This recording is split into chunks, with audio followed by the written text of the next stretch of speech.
To był jeden z największych sukcesów polskiej nauki w ostatnich latach. 4 polarników z Polskiej Akademii Nauk po ponad 40 latach ponownie uruchomiła stację badawczą imienia Dobrowolskiego w oazie Bangera na Antarktydzie. Polscy polarnicy przeprowadzili też badania i zainstalowali tam sprzęt. A o ich ekstremalnej wyprawie jako pierwszy informował podcast Świat. Zapraszam na opowieść o tym, jak polscy polarnicy podbili Antarktydę. To jeden z najlepszych odcinków 2022 roku, jaki dla Was wybrałem. To jest podcast Świat. Zaprasza Wojciech Cegielski, korespondent zagraniczny Polskiego Radia.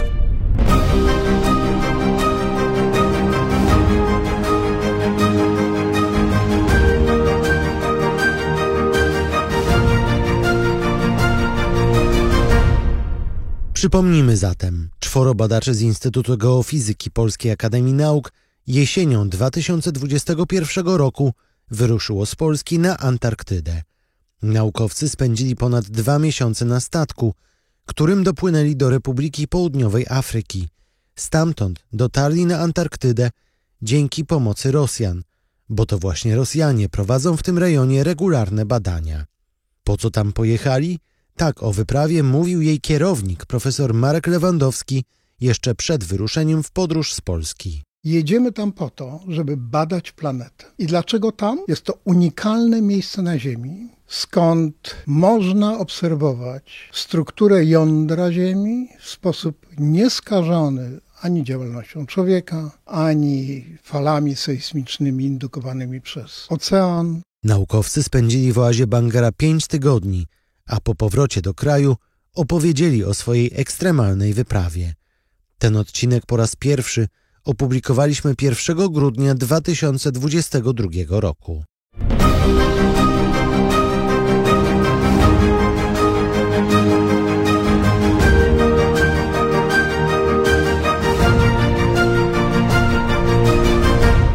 Szanowni Państwo, jak było?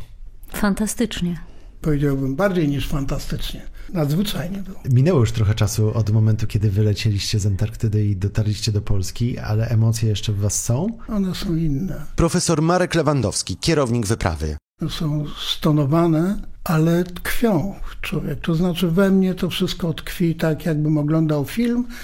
Tyle tylko, że już na spokojnie, prawda, klatka po klatce. To niby się skończyło, ale jeszcze trwa. Profesor Wojciech Miroch. Kiedy już wróciliśmy, to wiedzieliśmy, że statek jeszcze wróci na Antarktydę, że są to nasi przyjaciele, że na różnych stacjach zostali na zimowanie ludzie, których dobrze poznaliśmy i do tej pory dostajemy wiadomości od nich, że na przykład w centrum Antarktydy jest minus 70 stopni. Szczególnie jak są upały, to ja myślę, że myślami jestem częściej tam niż tutaj. Cała sytuacja geopolityczna się pozmieniała, ceny w Polsce wzrosły, nas nie było prawie 4,5 miesiąca, tak można policzyć. Dr Adam Nawrot. Ja przez to, że do Arktyki często jeździłem, zimowałem 2 razy w Arktyce, więc te powroty nie są dla mnie takie bardzo już spektakularne. Jak za pierwszym razem z Arktyki wracałem, to dla mnie drzewa były czymś niesamowitym, asfalt, samochody, a tutaj myślę, że jakoś sobie umiem radzić z tym przejściem od tamtej rzeczywistości do tej rzeczywistości. Ciekawe, bo dla mnie coś zupełnie innego.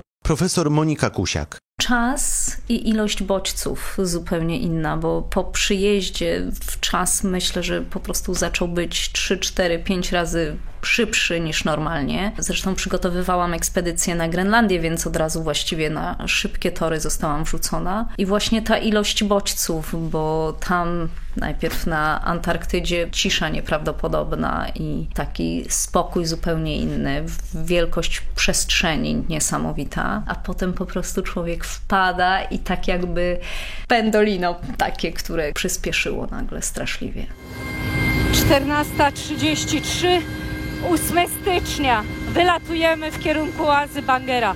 Jak już dotarliście na miejsce, zobaczyliście, że domki stoją, to co wam się działo w głowach? No ja nabrałem spokoju, że wszystko stoi, że nie trzeba będzie improwizować, że jest pewien scenariusz, który zakładaliśmy. Ja miałem wrażenie takie, jakbym przeczytał taki thriller czy kryminał, który się dobrze skończy. Ja mogę dodać też, że również poczułem spokój, szczególnie kiedy helikopter odleciał. bo to był i spokój, i cisza. I świadomość, że jesteśmy na miejscu, że nic nam nie grozi. Do stacji dolecieliśmy 15:10. To był czas, kiedy wylądował helikopter w oazie. 15:13 postawiliśmy stopy na ziemi. Już Rosjanie z pobliskiej stacji byli wokół i natychmiast rozpoczęli akcję rozładunkową helikoptera. I na pewno jak wylądowaliśmy, no to wszyscy byli ciekawi, jak tam w ogóle jak jest w środku, jak to wygląda, więc chwilę mieliśmy taką na właśnie wejście do budynków. Marek otwierał drzwi, jako kierownik ekspedycji to miał pierwszeństwo, więc wchodził, a też się baliśmy, że coś spadnie, więc natomiast no dość szybko musieliśmy wrócić na ziemię, bo w planie było, że w przeciągu 2 godzin przyleci pierwszy kontener, więc trzeba było przygotować miejsce na ten kontener, odsunąć głazy, wypoziomować w miarę miejsce. No i czekaliśmy na te kontenery. Pogoda była przepiękna.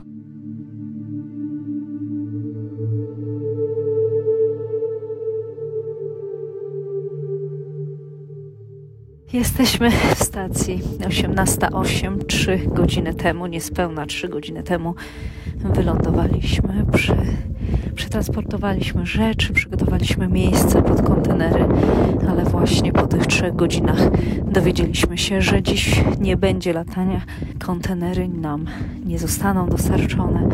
Musimy się zastanowić, co zrobić, jak przygotować się do nocy, czy spróbować kawałek podłogi odgrzebać. Gdzie myśmy właściwie pojechali, bo do tej pory o tym nie mówiliśmy. Antarktyda jest dosyć popularnym miejscem, przynajmniej w świadomości społecznej. Mało kto tam był, a Amerykanie mówią, Anglicy mówią lucky few, czyli tych paru gości, co tam miało szczęście dotrzeć, bo to jest trochę inna planeta. Znana jest ta część Antarktydy, ale my byliśmy w miejscu, które są niezagospodarowane, kompletnie puste. Mało kto wie, że ta część Antarktydy stanowi obcą planetę na Ziemi. Tam panują tak odmienne warunki od wszystkich innych miejsc, że śmiało można wyróżnić ten obszar jako obszar geograficznie, klimatycznie specyficzny. To jest tak zwana Wielka Antarktyda. Na przykład w oazie Bangera można śmiało szacować, że było o wiele mniej ludzi niż na Mount Everestie. Co udało się pod kątem takim naukowym zrobić przez ten czas? Bo oczywiście, tak jak powiedzieliście, posprzątaliście, umyliście okna, domki zostały odświeżone, a naukowo co się wam udało albo co się wam nie udało? No, udało nam się pozbierać mnóstwo próbek skalnych, ponad 200 kg z obszarów takich bardzo dalekich. No i te próbki będą poddane analizom różnym geochemicznym, izotopowym. No, Monika nie dodała skromnie, że to są unikalne próby. Że Monika pobierała te próby z miejsc, gdzie do tej pory człowiek nie stanął stopą nawet. Myśmy odkryli jedną wyspę zupełnym przypadkiem, bo pilot się pomylił, wylądował nie tam, gdzie chciał. Było różnych anegdot sporo, ale nazwaliśmy tę wyspę Nasza. Więc będziemy zabiegać o to, żeby nasza wyspa zaistniała na mapie. Jestem już w śpiworze przebrana, idę spać. Wszystko mnie boli, wykończona jestem, ale mam nadzieję, że nie zmarznę i że będzie mi się bardzo dobrze spało na tym świeżym, czystym powietrzu i w tym cudownym miejscu. Pani profesor Monika Kusiak, możemy już teraz oficjalnie, rozumiem, powiedzieć, pierwsza Polka, która postawiła stopę w oazie Bangera. No, nie za bardzo wiem, co mam powiedzieć w tej chwili. Dobrze. Ta sytuacja generalnie z uczestnictwem kobiet w ogóle w rejonach polarnych, no jest to temat w tym rejonie Ziemi o tyle ciekawy, że pierwszej Polce, która była na Antarktydzie, pani Alinie Centkiewicz, no nie udało się postawić stopy w stacji. Ta nasza ekspedycja odbyła się po 42 latach ostatniej ekspedycji polskiej i właśnie wtedy, w tamtej ekspedycji miała wziąć udział bardzo znana polska polarniczka pani Maria Olech i bardzo Polacy o to zabiegali. No niestety Rosjanie, którzy są organizatorami, że tak powiem, logistycznymi tych ekspedycji, Rosjanie się wtedy nie zgodzili zgodzili na to, żeby pani profesor wzięła udział w tej ekspedycji mimo usilnych starań ze strony polskiej. I w tej chwili, po tych 42 latach, ciekawym aspektem sprawy, tak mi się wydaje, jest to, że to właśnie Rosjanom zależało na tym, żeby ta współpraca naukowa jakoś tam ze mną była i żebym pojechała. Natomiast abstrahując od tego, że na wybór płci nie miałam, akurat w moim przypadku nie miałam wpływu, natomiast wydaje mi się, że miałam jakiś tam wpływ na tę gigantyczną pracę, którą wykonaliśmy, zarówno na tym etapie wcześniejszym, zanim do ekspedycji doszło, tak i potem już na miejscu tę pracę, którą jakoś tam wspólnie wykonywaliśmy, gdyż tak się szczęśliwie złożyło, że każdy z nas ma zupełnie inne zdolności, talenty, jest przedstawicielem zupełnie innej dziedziny nauki, więc ta różnorodność naszych umiejętności i talentów jest chyba wręcz ważniejsza od dywersyfikacji płci. Ale miała pani profesor takie momenty, kiedy uznawała, że nie dam rady czegoś zrobić, nie mam siły? Wydaje mi się, że ja nie mam problemu z tym, żeby się przyznać do tego, że czegoś nie mogę. Akurat tak się składa, że rzeczywiście ciężarów dźwigać nie mogę, nie lubię. Jestem matką 2 dzieci, więc to jakby pozostawiło ślad. Na pewno mam świetną kondycję fizyczną, jestem w stanie ogrom kilometrów przejść, więc pewne talenty mam, pewnych nie mam, jak każdy z nas. Myślę, mam nadzieję, nie rozmawialiśmy w sumie nigdy o tym, ale mam nadzieję, że panowie jakoś docenili to, że miałam ze sobą choineczkę małą. Ten akcent z daleka od domu przez tyle miesięcy był miły. Jeśli mamy generalizować, to być może te różne delikatne akcenty kobiece były, ale mówię, bez nich na pewno daliby panowie radę. Natomiast wolałabym się pomyśleć o tym, że jesteśmy po prostu inni. Profesor Monika Kusiak, pierwsza Polka, która postawiła stopę w oazie Bangera i co także warto odnotować, jedyna Polka, która znalazła się w zestawieniu 100 najlepszych kobiet polarniczek na świecie. W opisie tego odcinka znajdziecie zarówno linki do polskiej wyprawy, ale i adresy ciekawych miejsc w internecie, które piszą właśnie o kobietach biorących udział w polarnych ekspedycjach. Przed nami druga część opowieści o oazie Bangera. Poznaj świat poprzez ludzkie historie.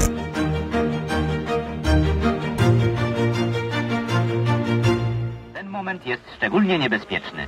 Na lodzie należy postawić ciągnik o wadze 32 ton.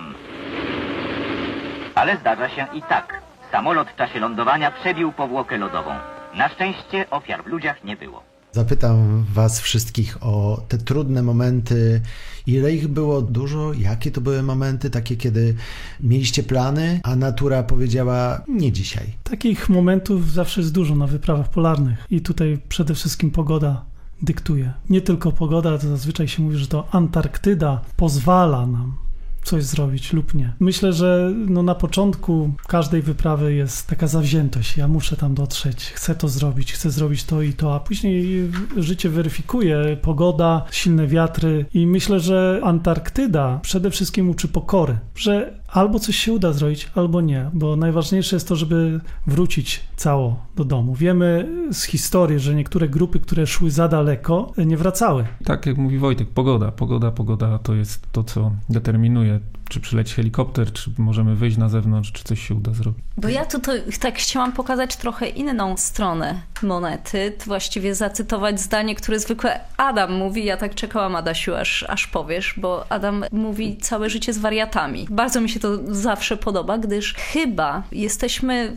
wszyscy we czworo trochę takimi wariatami właśnie, takimi ludźmi, którzy dokonali czegoś wychodząc z pudełka, out of the box. Tak samo Adam z Wojtkiem, którzy pokazali, że również profesorstwo może naprawiać dachy, drzwi, czy robić, sprzątać. To chyba to jest takie fajne. Ganiać z mopem. Ganiać z mopem i szczotką ryżową. Слушайте краткую информацию о рейсе.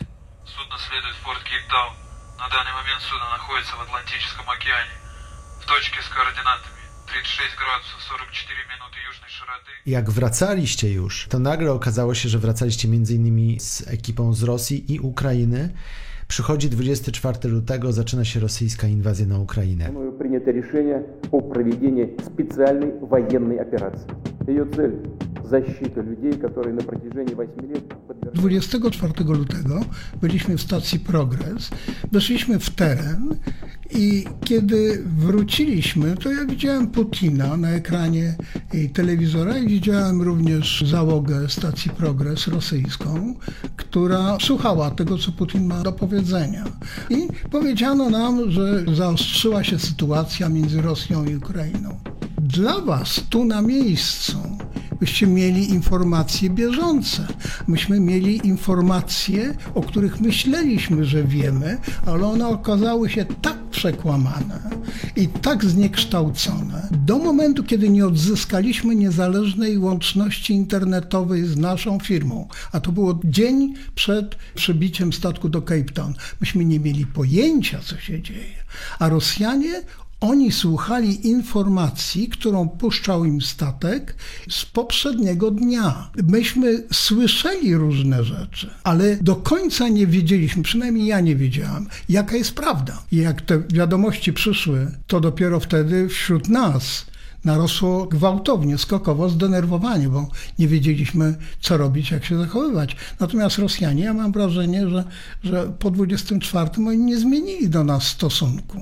Nawet chyba bardziej dbali, chyba teraz tak to widzę, o to, żeby nam się nic nie stało. Wszyscy się zaczęli martwić, ponieważ te oba narody, to one mają krewnych tu i tam. I to były takie szczątkowe wiadomości, co się dzieje u moich kuzynów, czy wszyscy są bezpieczni. To były takie ludzkie rozmowy przede wszystkim. Wiadomo, było pewne takie zawieszenie. Byliśmy na statku. Byliśmy w wodach międzynarodowych, płynęliśmy z powrotem do domu, nie wiedzieliśmy, co nas czeka, ale ja się nie czułem niepewnie, bo wiedziałem, że ja jestem na morzu. Wiedziałem, że akurat tym ludziom, z którymi ja jestem, ja mogę zaufać. Kierownik ekspedycji przychodził do nas i rozmawiał z nami o różnych rzeczach, zapewniając, że wszystko jest w porządku. I jak dotarliśmy do Kapsztadu, to wszystko było zorganizowane tak, jak miało być.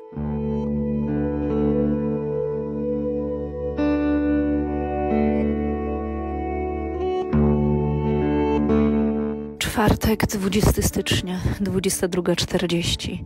Kończy się 13 dzień naszego pobytu tutaj. To niesamowite, ten czas tak szybko leci. Jesteśmy właściwie każdego dnia zajęci tak bardzo, że nagle orientujemy się, że kolejny dzień nam umknął. Przeżyliście taką przygodę, która jest przygodą tyleż fascynującą, co coraz rzadszą przez to właśnie, że postawiliście nogi tam, gdzie mało kto może postawić, że polecieliście w nieznane. Ja byłem na Antarktydzie pierwszy raz i dla mnie ten świat był światem odkrywanym oczyma dziecka. Wrażenia, które dopadły mnie na Oceanie Południowym, góry lodowe, życie na lodowcach uchodzących do morza. To rzeczy zupełnie tak niezwykłe, tak dla mnie nowe, że to właśnie w tym się ów romantyzm zawiera. Ten aspekt romantyczny to jest również ten aspekt, który nas gnał na tę wyprawę. To nie tylko wiara w to, że należy zrobić tę robotę, ale ta wartość dodana, którą kreuje sama wyobraźnia. Ona ci mówi, że jedziesz w miejsce, gdzie tylko naprawdę kilka osób przed tobą było. Właściwie każdy dzień to była przygoda właściwie od początku, jak tylko zostaliśmy zaokrętowani na statku i trzeba było się przyzwyczaić do nowych jakichś zasad, do nowych ludzi, do godzin posiłków, do różnych miejsc, zwiedzanie tego statku na własną rękę. I dla mnie na pewno duże wrażenie robiła sama Antarktyda, te góry lodowe, właśnie życie, przestrzeń i pomimo tego, że gdzieś tam w Arktyce bywałem, to jest to coś, czego nie jestem w stanie porównać. A sama oaza, ja dużo czytałem wcześniej, spotykałem się też z ludźmi, którzy byli na poprzednich wyprawach.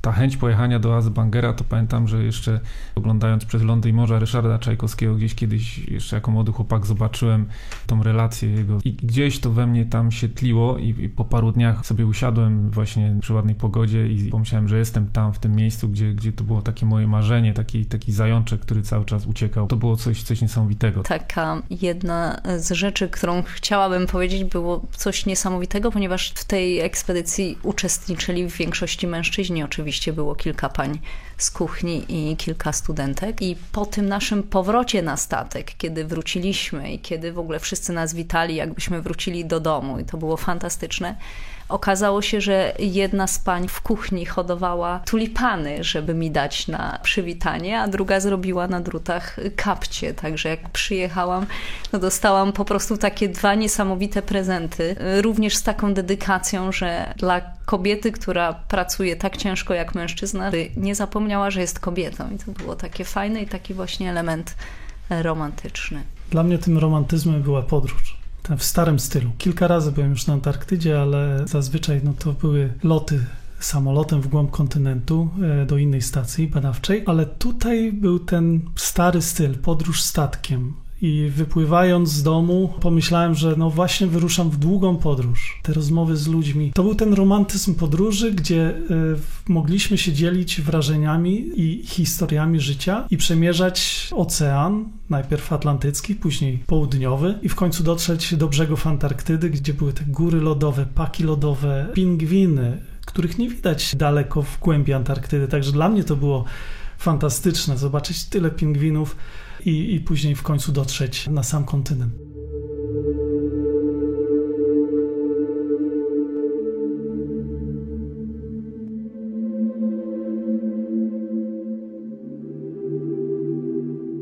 Każda ekspedycja, szczególnie właśnie każda ta polarna ekspedycja jest inna, jest zupełnie inna i wywołuje troszeczkę inne uczucia. Ciężko jest tak chyba od razu włączyć w sobie taki słowotok i zacząć opowiadać o tych różnych emocjach, ale to wraca za każdym razem, jak się ogląda zdjęcia, jak się spotkamy, jak ktoś wywoła pewne tematy, to anegdoty zaczynają nagle się pojawiać, które gdzieś myślałem, że w ogóle ich nie było wcześniej, bo nie zostały zapamiętane, tak mi się wydawało. I po powrocie tak samo, jak wróciłem, padały pytania, jak było, opowiedz coś.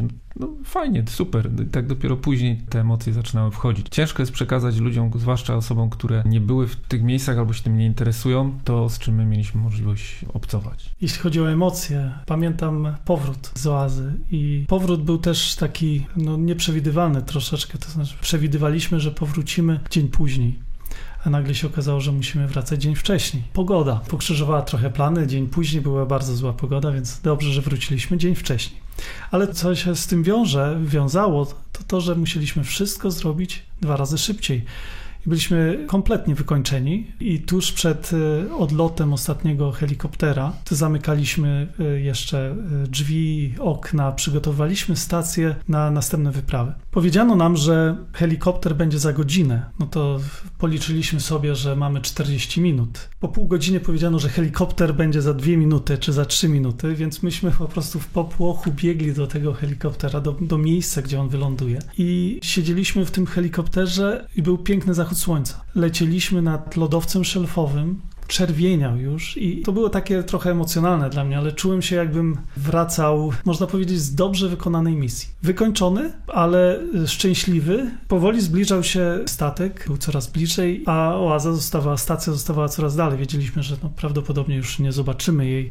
I było to uczucie, że energię, którą przywieźliśmy, mieliśmy ze sobą dużo energii, zostawiliśmy w stacji, wracaliśmy wypompowani całkowicie i przez kilka następnych dni wracaliśmy do siebie. Po prostu jedliśmy, odpoczywaliśmy, już będąc na statku, ale z takim poczuciem, że tę energię przekazaliśmy stacji.